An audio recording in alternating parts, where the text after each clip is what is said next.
Kebijakan Pemko Banjarmasin yang menginginkan seluruh ASN untuk memakai baju sasirangan berbahan pewarna alam telah diberlakukan. Hal ini bertujuan agar kain sasirangan pewarna alam akan semakin banyak diminati oleh warga Banjarmasin maupun hingga ke daerah lainnya.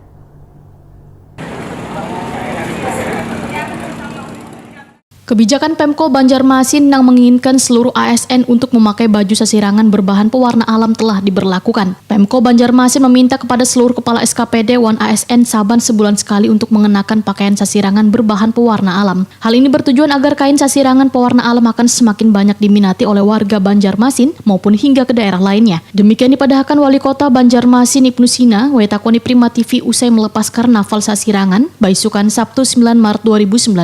Menurut Ibnu Sina, kain sasirangan pewarna alam harus lebih ditingkatkan oleh bubuan pengrajin sasirangan. Terlebih beberapa waktu lalu juga telah diberikan pelatihan dalam pengolahan kain sasirangan dengan menggunakan pewarna alam atau tumbuh-tumbuhan. Dengan diberlakukannya kebijakan menggunakan kain sasirangan berbahan pewarna alam sebulan sekali bagi ASN, maka akan menjadi daya tarik bagi warga Banjarmasin untuk bisa meminati wan mengenakannya. Karena selalu ini kain sasirangan yang dipakai dengan warna mencolok berasal dari bahan sintetis. Sehingga dengan adanya inovasi baru, pengolahan kain sasirangan menggunakan warna alam, maka akan mengurangi pencemaran serta ramah lingkungan.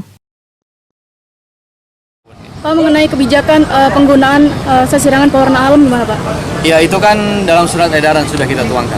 Kalau selama ini memang sudah ada surat edaran untuk menggunakan kain sasirangan hari Kamis dan Jumat. Jumat bebas sebetulnya. Nah, lalu kemudian tahun ini ditambah minimal 1 bulan sekali ada sasirangan yang pewarna alam. Ini dalam rangka juga kita mengangkat para pengrajin kita, terutama yang ramah lingkungan gitu.